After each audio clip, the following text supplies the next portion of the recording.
الحمد للہ رب العالمین۔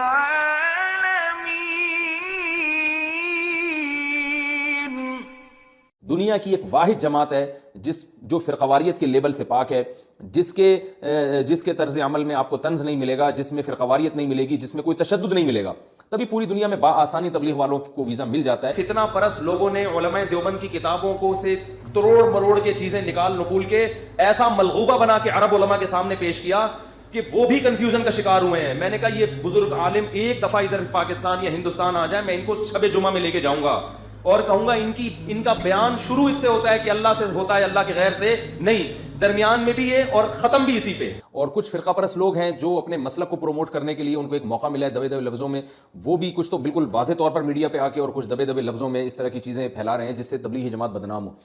تو کل سے مسلسل لوگوں کی کالز آ رہی ہیں، دوست احباب کی بھی، کہ بھائی آپ تبلیغ کے بارے میں کچھ لیکن افسوس کے ساتھ یہ کہنا پڑ رہا ہے کہ میڈیا پہ ایک مخصوص طبقہ جو اسلام دشمن ہے، جس کو موقع چاہیے کہ کسی بھی مذہبی تنظیم کو بدنام کرنے کا، انہوں نے پوری بلی تبلیغ جماعت پہ ڈال دی ہے۔ اور سب کو پتہ ہے وہ کون لوگ ہیں، کہ وہ ایک ایسی تنظیم کو متہم کر رہا ہے، ایسی تنظیم پہ الزام لگا رہا ہے جس کا مقصد اسلام کی تبلیغ کے علاوہ کچھ بھی نہیں ہے۔ دنیا کی ایک واحد جماعت ہے جو فرقواریت کے لیبل سے پاک ہے، جس کے طرز عمل میں آپ کو طنز نہیں ملے گا، جس میں فرقواریت نہیں ملے گی، جس میں کوئی تشدد نہیں ملے گا، تبھی پوری دنیا میں بآسانی تبلیغ والوں کو ویزا مل جاتا ہے اور بآسانی وہ جا سکتے ہیں۔ اس کی وجہ یہ ہے کہ ایک ہمارے پاس دنیا کو دکھانے کے لیے واحد ایک جماعت ہے جو اسلام کا ایک ہم بتاتے ہیں کہ دیکھو یہ ہے اسلام، یہ ہے اسلام کا اصل تعارف۔ تو ایک ایسی جماعت جس نے آج تک گورنمنٹ کے کسی لا کے خلاف مخالفت نہیں کی ہے، کسی کے مزاحم نہیں بنے ہیں، تو بہت افسوس کے ساتھ کہنا پڑتا ہے کہ اس جماعت کو مسلسل طعن و تشنیع کا ہدف بنایا جا رہا ہے۔ تو ملک میں جو کچھ اس وقت چل رہا ہے، اس وقت اس طرح کے الزامات لگا دینا کہ فلاں نے یہ کام کیا، فلاں ذمہ دار ہے، بھائی چھوڑو اس کو، وہ لا کو فالو کر رہے ہیں بھرپور طریقے سے۔ تو آپ معاشرے میں پازیٹیوٹی کو فروغ دینے کی کوشش کریں، آپ کوئی اچھا مشورہ دیں، اس موقع پر قوم کو متحد کرنے کی کوشش کریں۔ ایسا نہ ہو کہ اس وائرس کے خلاف لڑائی میں ہم سب متحد ہونے کے بجائے یہ وائرس خوش ہو اور ہم آپس میں لڑنا شروع کر دیں، اور وائرس کہے کہ دیکھو بھائی، یہ وبا کہے کہ دیکھو یہ آپس میں لڑ رہے ہیں۔ تو یہ ان چیزوں کا وقت نہیں ہے۔ جماعت سے اللہ نے بہت کام لیا ہے۔ آج میں اگر اللہ مجھ سے کوئی ٹوٹا پھوٹا کام لے رہا ہے تو یہ اس میں بنیادی کردار تبلیغ جماعت کا ہے۔ آپ جتنے بھی دیندار لوگ دیکھیں گے، میں نہیں کہتا کہ 100%، لیکن آج اگر آپ کو لوگوں کی داڑیاں نظر آ رہی ہیں، آج لوگ آپ کو نماز پڑھتے ہوئے نظر آ رہے ہیں، تو کہیں نہ کہیں لنک اس کا تبلیغ سے جا کے نکلے گا۔ اکثریت کی بات میں کر رہا ہوں۔ تو ہمارے پاس پوری دنیا کو دکھانے کے لیے ایک ہی ہے جس پر ہم فخر کر سکتے ہیں، تو ہمیں اس جماعت کو اس طرح طعن و تشنیع کا نشانہ نہیں بنانا چاہیے، بلکہ میں تو مثال دیتا ہوں تبلیغی جماعت کی۔ بتاؤ دنیا میں کوئی مذہب ایسا ہے جس کی تبلیغ کے لیے لوگ اتنی قربانی دیں، اپنی جان، اپنا مال، اپنا وقت، ایک سال کے لیے گاؤں میں امریکہ سے جماعتیں جنہوں نے ہمیشہ ایئر کنڈیشن میں وقت گزارا، سندھ کے گاؤں اور دیہاتوں میں کچی مسجدوں میں جہاں لوٹے ٹوٹے ہوئے اور لیٹرین کا کوئی انتظام نہیں، پورے سال کی پیدل جماعتیں چل رہی ہوں اور ان کو ایک دھیلا بھی اس پہ نہ مل رہا ہو، نہ گھر والوں کی طرف سے کوئی ہار پھول لے کے، جب یہ جماعت امریکہ واپس جائے گی تو ایئرپورٹ پہ لوگ ہار پھول لے کے کھڑے ہوئے ہوں گے، ایسا بھی کوئی پروٹوکول نہیں ہے۔ کوئی جانتا بھی نہیں ہے کہ اس کا سال لگا ہوا ہے، اس کا 4 مہینے لگا۔ کوئی یہ نہیں کہ تبلیغ والے سال لگانے کے بعد کوئی سرٹیفکیٹ دیتے ہوں کہ اب جی آپ کم از کم کسی ایسے ادارے میں جائیں جہاں مینیجر تبلیغ والا ہو تو آپ کو جاب مل جائے گی وہاں پہ۔ کوئی حیثیت نہیں ہے اس سال کی دنیا کے لحاظ سے۔ یہ قربانی گورا دینے کے لیے تیار ہے؟ یہ کوئی ہندو اپنے مذہب کے لیے قربانی دینے کے لیے تیار ہے؟ یہ بولو نا بھائی، کیا ہو گیا؟ یہ جو اسپرٹ ہے، یہ جو جذبہ بھر دیا، یہ کیا کسی موٹیویشنل اسپیکر نے جذبہ بھرا ان کے اندر؟ انہوں نے کہیں جو ورکشاپیں کی ہیں، اتنی قربانی جس کی کوئی مثال نہیں ملتی اس زمانے میں۔ رائے آپ جا کے دیکھیں، ہزاروں جماعتیں نکل رہی ہیں۔ ہمارے ایک جاننے والے تھے، MBA کیا ہوا انہوں نے، بہت بڑے مینیجر، وہ ایک دن حیران ہو، کہہ رہے یار ہم مینیجر بنتے ہیں، اتنے کورسز ہم نے کیے ہوئے ہیں، پھر کمپنی میں 10 آدمی ہمارے حوالے کیے جاتے ہیں، ان کو 1 مہینہ سنبھالنے میں تیل نکل آتا ہے، اتنی وہ گڑبڑیں کرتے ہیں، صحیح ہے نا، جبکہ ان کو تنخواہ بھی دی جا رہی ہے اور مینیجر کو بھی تنخواہ دی جا رہی ہے، پھر بھی وہ سنبھالنے میں کیا ہوتا ہے گڑبڑ۔ کہتے ہیں یہ تبلیغ والے عجیب ہیں، ایک امیر ہوتا ہے جس کی کوئی تنخواہ نہیں ہوتی، نہ اس نے MBA کیا ہوا ہے، نہ مینجمنٹ کا کوئی کورس کیا ہوا ہے، اور وہ 1 سال تک 20-25 افراد یا 15-20 افراد جو مختلف قوموں کے، مختلف کلچر، قومیں بھی الگ، عمریں بھی الگ، ایک 75 سال کا بوڑھا ہوگا، دوسرا 22 سال کا جوان، ایک اسی جماعت میں ایک سائنٹسٹ ہوگا، بریگیڈیئر ہوگا، کرنل ہوگا، اور اسی میں رکشے والا بھی ہوگا۔ نہیں یار میرا غلط بات، اسی میں کیا ہوگا؟ رکشے والا بھی ہوگا, اسی میں بیچارہ جوتے گانٹنے والا کوئی موچی بھی ہوگا, اسی میں کوئی چوکیدار بھی ہوگا, اور اسی میں علاقے کا ناظم بھی ہوگا.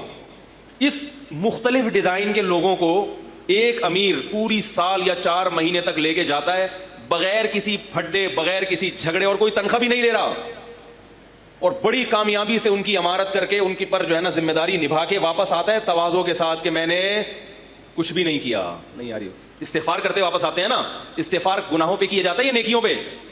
گناہ پہ. یعنی اس کو یہ احساس ہو رہا ہے کہ جو میری ذمہ داری تھی وہ میں پوری, بولتے کیوں نہیں بھائی, تو ہے دنیا میں کوئی. تو یہ جو آگ بھر دی ہے ان کے اندر, زیادہ تر جماعتیں گاؤں دیہاتوں میں جاتی ہیں, شہروں میں کم جاتی ہیں. حالانکہ دل کیا چاہتا ہے شہروں میں زیادہ جائے, سہولتیں زیادہ ہوتی ہیں. اندرون سندھ جا کے دیکھو, پیدل پیدل جماعت. 4-5 سال پہلے ہم کہیں اندرون سندھ نصرت کے لیے گئے, ایک جوان لڑکا 24-25 سال کا, وہ سال کی پیدل جماعت لے کے, پیدل کا مطلب سمجھتے ہیں, کراچی سے نکلے ہیں اور کہاں جا رہے ہیں, گاؤں دیہاتوں سے پیدل ٹریول کرتے کرتے پشاور پہنچنا ہے. جتنے درمیان میں گاؤں آ رہے ہیں نا سب کو کور. 22-23 سال کا نوجوان بوڑھوں کی جماعت لے کے چل رہا ہے. وہ بوڑھے بھی پٹھان تھے, اس لیے کہہ رہا ہوں کہ پٹھانوں کا بوڑھا بھی کیا ہوتا ہے, جوان ہوتا ہے, کیونکہ دمبے کی چربی کھاتے ہیں. اور آپ نہیں سمجھ میں آ رہی تو کھاتے رہو جو کھا رہے ہو, بڑھاپے میں دماغ سیٹ ہوگا.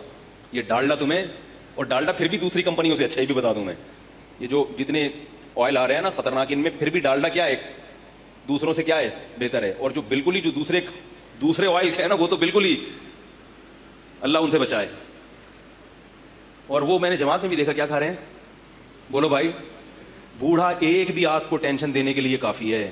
تبھی تو قرآن نے کہا نا ولا تقل لهما اف, ماں باپ جب بوڑھے ہو جائیں تو اف مت کرو. کیوں کہا اللہ نے؟ اللہ کو پتا تھا بھی ایسی باتیں کریں گے کہ تمہارا دل چاہے گا کہ بار بار اف کرتے رہو تم, کیونکہ بڑھاپے کو برداشت کرنا خود ایک ٹینشن والا کام ہے.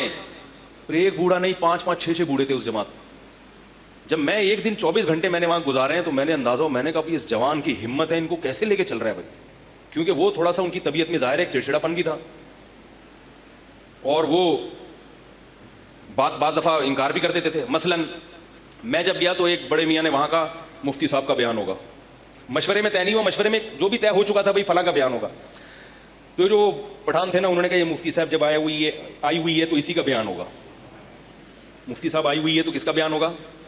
لیکن مشورے میں طے ہو چکا تھا. میں نے کہا میرا بیان نہیں ہوگا, نہ میں بیان کرنے آیا ہوں, میرا نہیں ہوگا. اور وہ بڑے میاں تھے, وہ اڑ گئے. انہوں نے بولا حالانکہ وہ امیر نہیں ہے لیکن ایک بڑھاپا ہے نا, بتا رہا ہوں. اس نے کہا اسی کا ہوگا, یہ عالم ہے, مفتی ہے, اس کا بیان ہوگا. وہ کہہ رہے ہیں بھائی نہیں ہوگا, میں بھی کہہ رہا ہوں نہیں کروں گا میں, کچھ بھی ہو جائے. اڑ گئے وہ, ٹھیک ہے. اب بابا جی کے پاؤں دبا رہے ہیں لوگ, حضرت جو مشورے میں طے ہوا اسی میں خیر ہے, یہ امیر کی خلاف ورزی کیا ہے, غلط.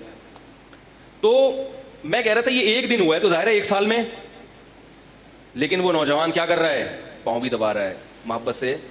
یہ نہیں کہ اس نے پولیس کو فون کیا 15 پہ, آ جا بھائی یہ بات نہیں مان رہا ہے بھائی, یا فون کیا میرے تعلقات ہیں پی ٹی آئی سے یا جے یو آئی سے, میں بھی پٹواتا ہوں, میں بھی دیکھتا ہوں, کچھ بھی نہیں, پاؤں دبا رہا ہے. یہ آدمی جب اس بوڑھے کی خدمت کرے گا تو گھر میں باپ کی کیسی کرتا ہوگا, بولو بھائی کیا خیال ہے. تو وہاں تو میرے بھائی کوئی ٹریننگ سینٹر نہیں ہے, کوئی ڈگریاں نہیں ہے. جو امیر تھا نا 22 سال کا نوجوان, وہ بھی پڑھا لکھا, بولتے کیوں نہیں یار, نہیں تھا, پڑھا لکھا نہیں تھا, وہ بھی کسی گاؤں دیہات کا تھا بیچارہ. اس کو کس چیز, اس کو کیا یہ مثال دی کہ جب مرو گے تو ماضی سوچنا ہے کہ میں نے ماضی میں اچھی زندگی گزاری یا بری, اگر اچھی گزاری ہوگی تو بڑا سکون ملے گا, تو اس سکون کے لیے وہ اتنی قربانیاں دے رہا ہو.